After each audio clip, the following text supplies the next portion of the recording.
On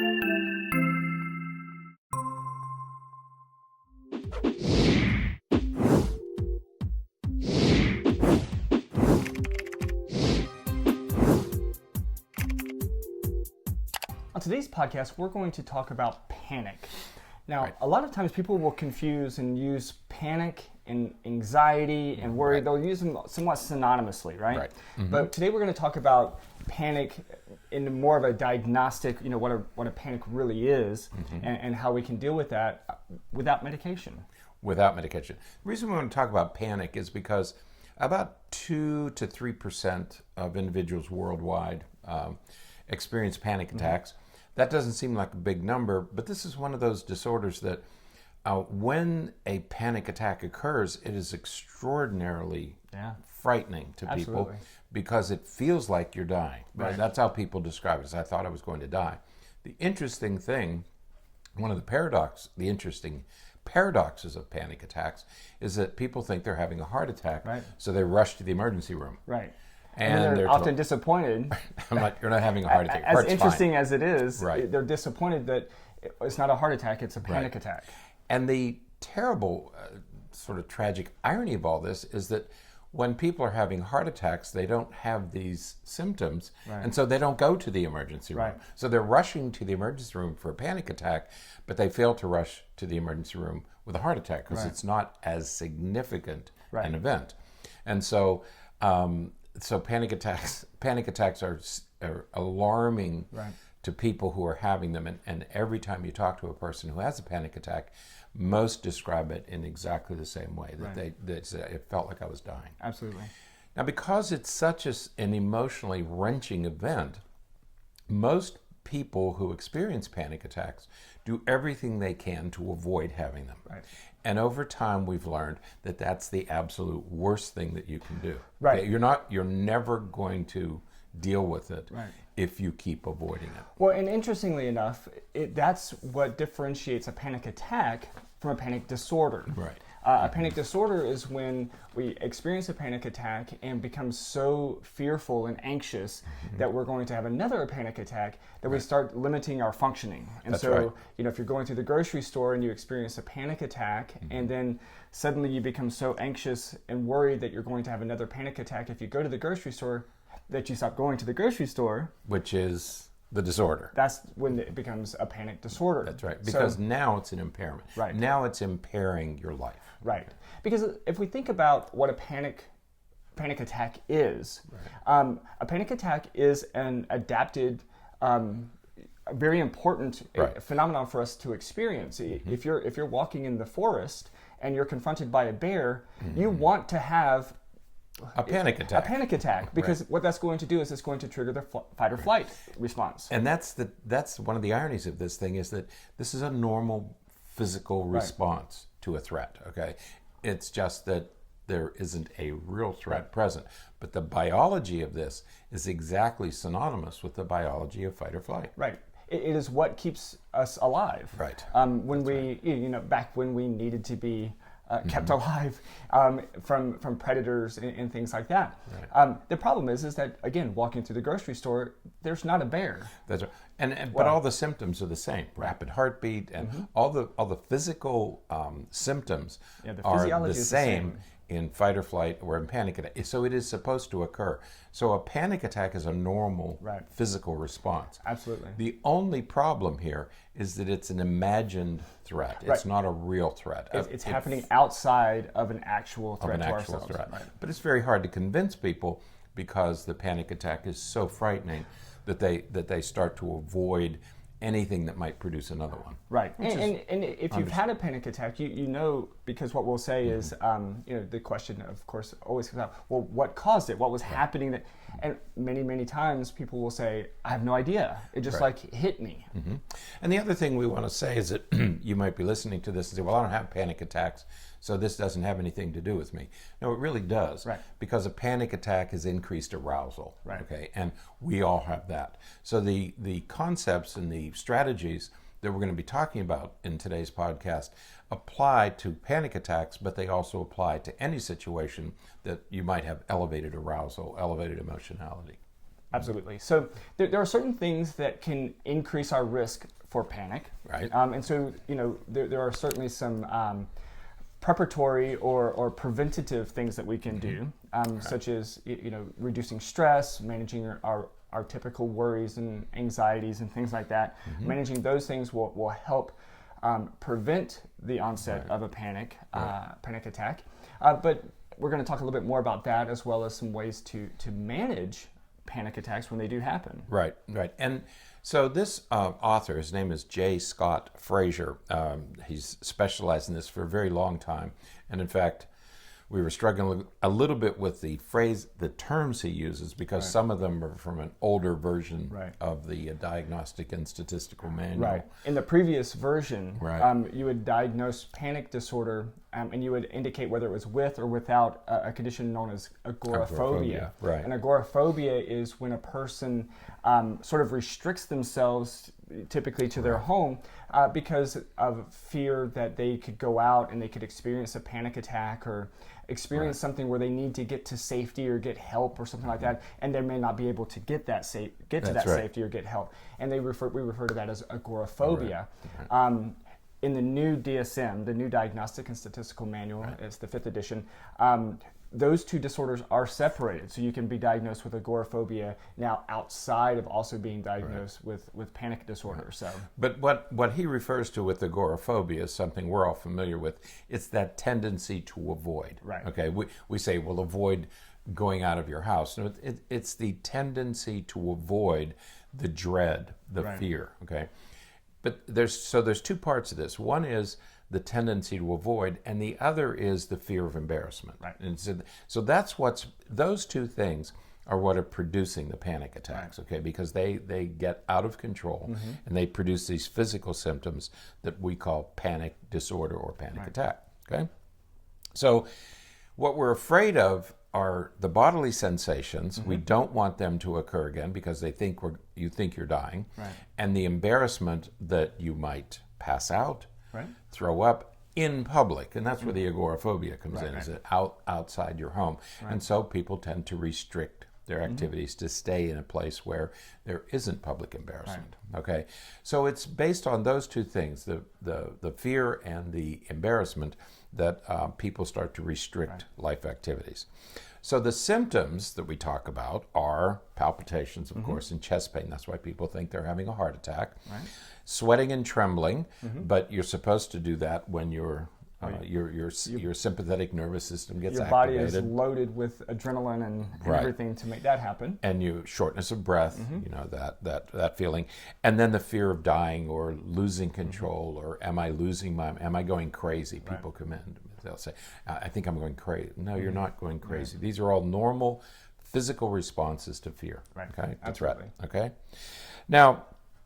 So what we have to do is, the other thing that happens is, you'll say, one of the first things we professionals ask a person with a panic attack is, what triggered it? Right.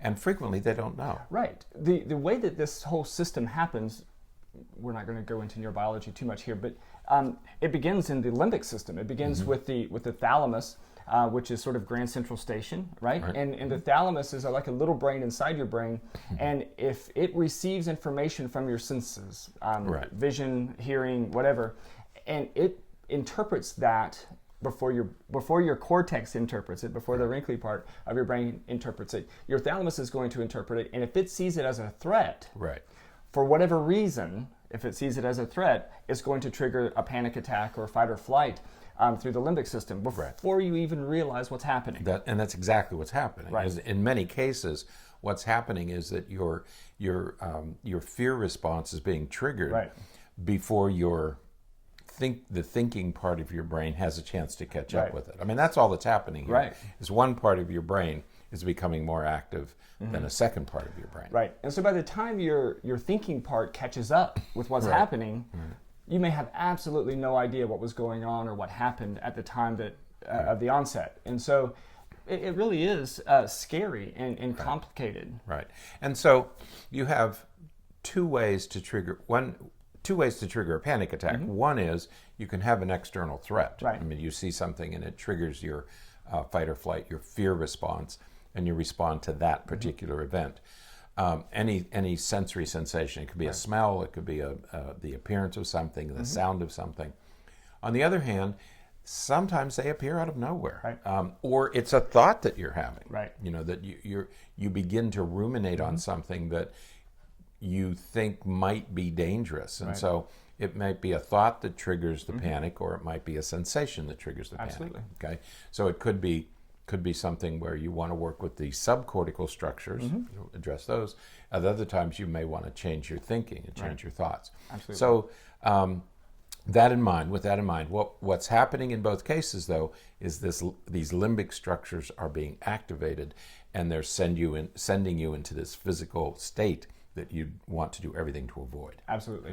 Now, one of the main ways that we treat that panic attacks and panic disorder is treated is with medication. Through medication, Oftentimes, we're talking about the benzodiazepines and things like that, because if we think about what they do, they just calm the brain. Right. They decrease the likelihood or the possibility of the brain setting a fire. Right. So it just calms everything down to reduce that anxiety and the risk for that panic attack.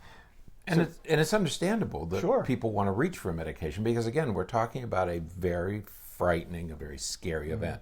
Say, I don't ever want to experience that again. So is there any medication I can take so that it never happens again? Well, as it turns out, there is. Right. There is a class of drugs. Right. The benzodiazepines, they work very quickly. They do work quickly. Right. And they're very effective in squashing the feeling. Absolutely. The concern, of course, is that they're highly physiologically addictive. Right. So your brain gets used to them very, very quickly to where you become dependent upon them. Right.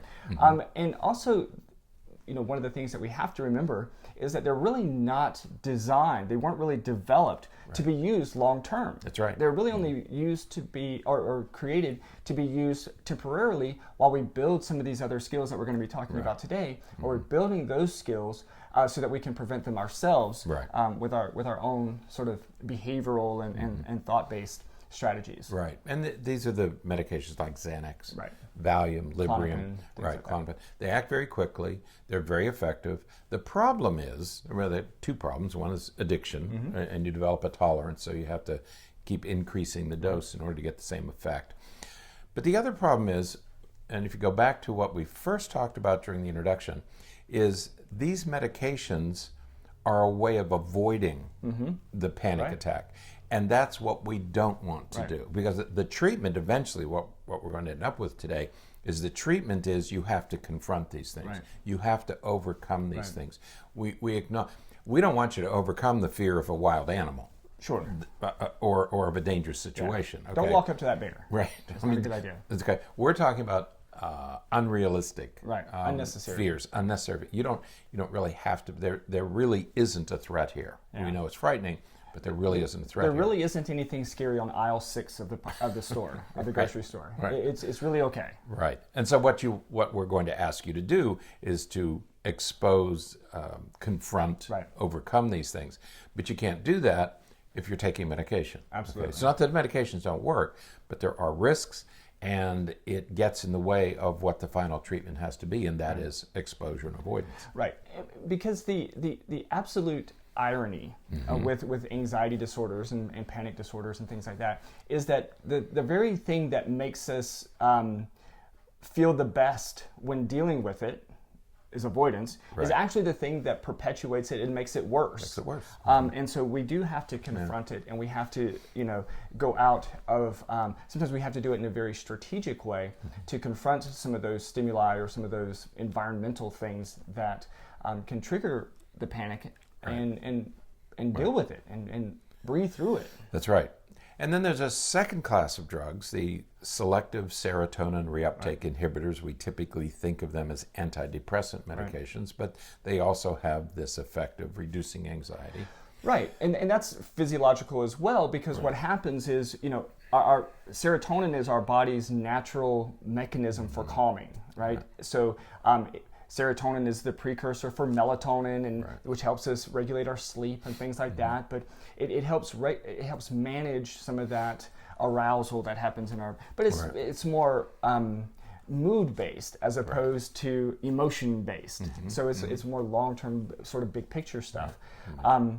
The challenge, of course, is that as we manage or we're dealing with chronic anxiety or ongoing panic and anxiety, those serotonin levels are depleted. Right. And they really, they're really used up by that. And so now you don't have it for other things that you need serotonin for. And so taking the SSRIs or some of the other antidepressants that increase serotonin help replenish some of those chemicals. That's right. So serotonin keeps you calm. Right. Okay. And so the problem with the SSRIs is that they take a long time to work. 6 to 8 weeks. Yeah, they can take we're talking about a month or two. And you may not respond to every one. Right. So the physician may prescribe Prozac, for example, and you try it for 4 or 5 weeks and it doesn't work. So then you try a different one. Right. It could be months before you actually get the right drug. Absolutely. So you are going to have to be patient, and you're going to have panic attacks in the meantime. The second problem is there are other side effects that these medications can have. And so it's not without some price that you'll take these things.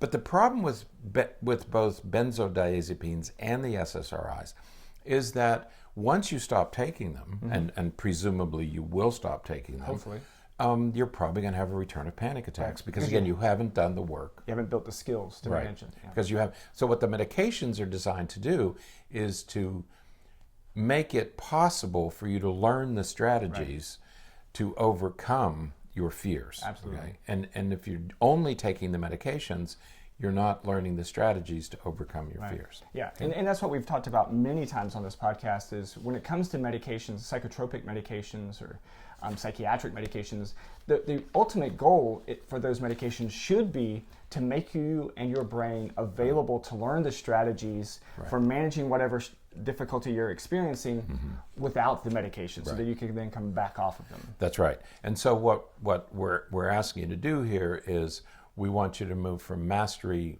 by avoidance to mastery by exposure. Right. Okay. So we in order to overcome this, you've got to expose yourself and you have to get control of these things. Absolutely. Now, and I like that the author makes this distinction.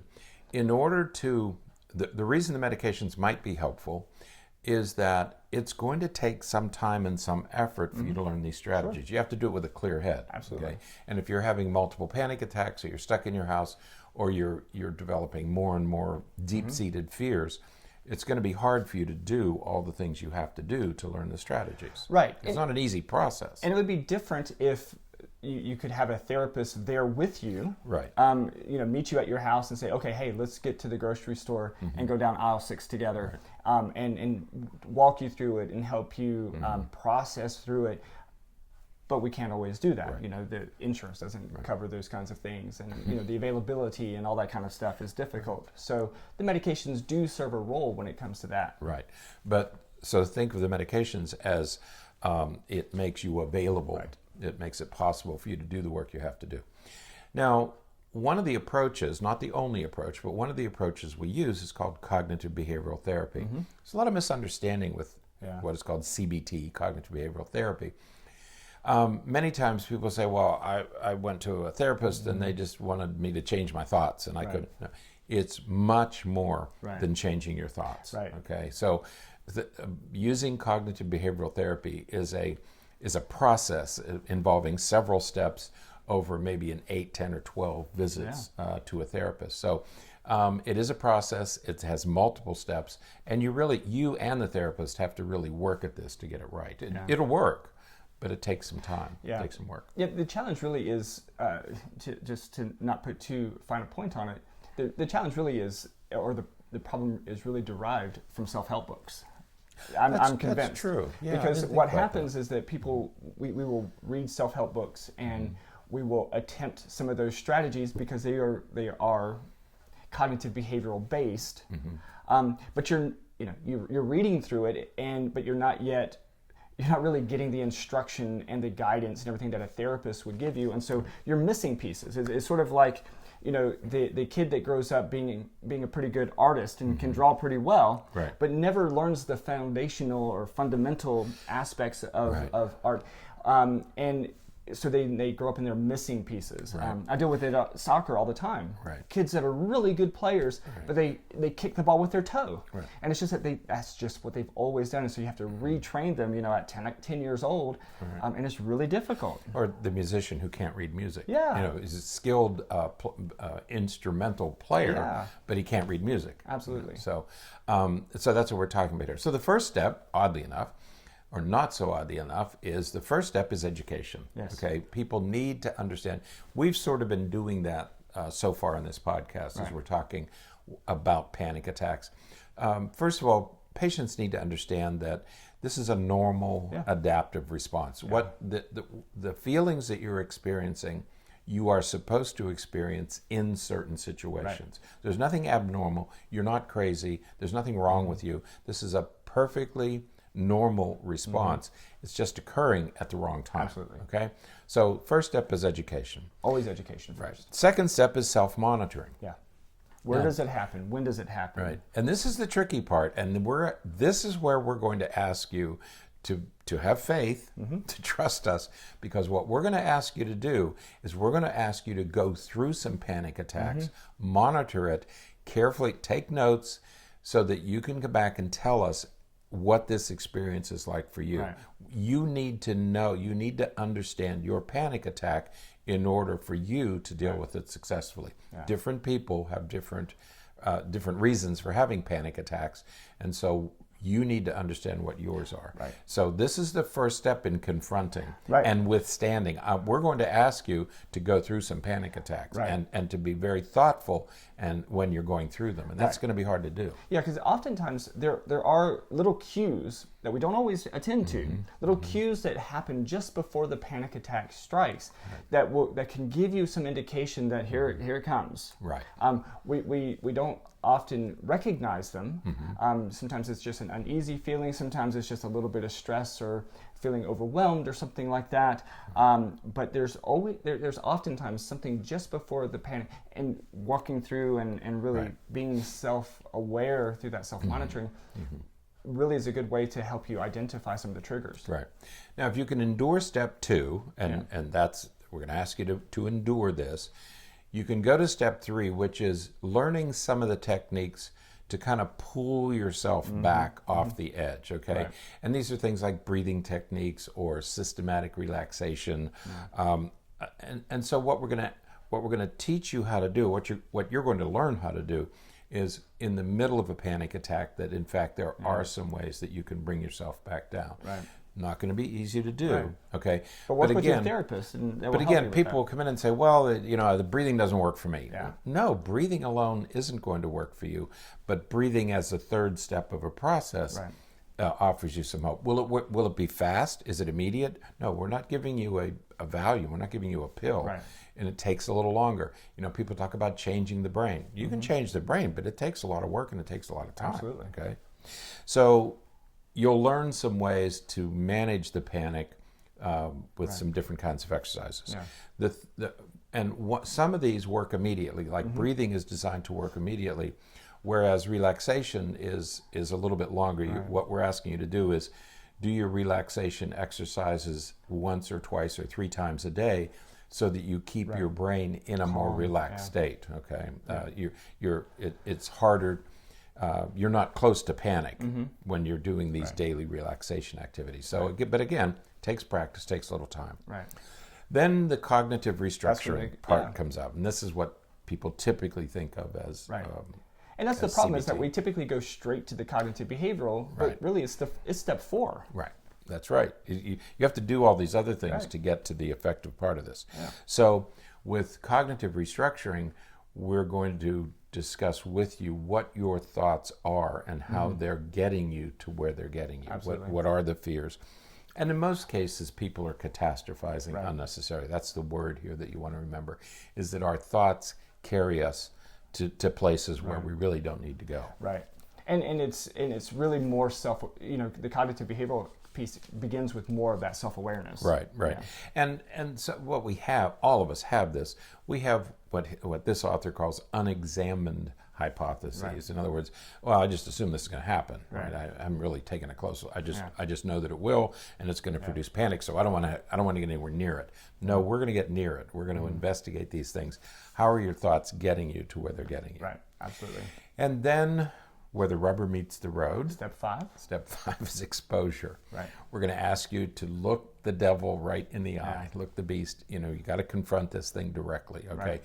This seems like a paradox. Why should I expose myself to the thing that might create this? Well, the only way you're going to overcome it is to use the skills that you've learned in the first 4 steps to be able to expose yourself to it and to overcome it. Teaching your brain and your body that you're going to be okay. That's right. That's right. And then that gets you to the last step, which is accepting during exposure that I can handle this, that I can overcome this. Yeah. And again, you can see if you go through these 6 steps, it takes time and work to get from the state that you begin with a panic attack to the point where you actually have the strength and you feel like you have the tools to manage exposure. Exactly. Okay? So you don't go from panic attack to exposure, and you don't just change your thoughts quickly. It's a process. It's a lengthy process. Takes a few weeks or months to get it.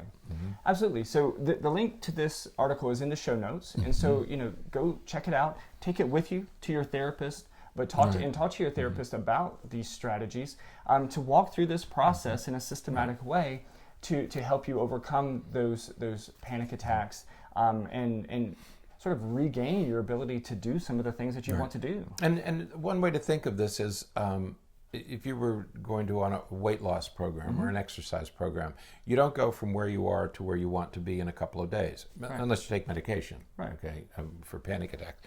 But for most of us, it's a process. It takes a little bit of work and a little bit of effort, but we want you to move from avoidance to exposure, avoidance to confrontation, because that's the only way you're really going to get over this. You can handle it, but it takes it's a step-by-step process, and it takes a little time, just like anything else that's worth doing. It takes a little time and a little effort. Absolutely. So, all right, that is it for today. Until next time, stay happy, stay healthy, and forget to be afraid.